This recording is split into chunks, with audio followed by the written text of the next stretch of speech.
Mga apo, ang gabi sa Sitio Lagaslas ay lalong tumitindi.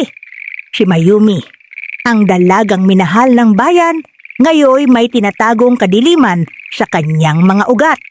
Ang sumpa ng itim na bato ay gumising sa kanyang katauhan. Isang tiktik na naaamoy ang hininga ng mga may karamdaman at pinangingilabutan ang mga nilalang ng gabi. Habang ang mga patay na ayaw mamatay ay patuloy na nagpupumiglas mula sa kadiliman.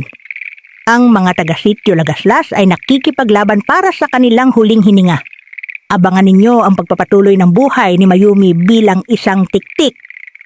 At ang kapalaran ng Sitio Lagaslas laban sa mga patay na ayaw mamatay, mga apo. Humanda kayo.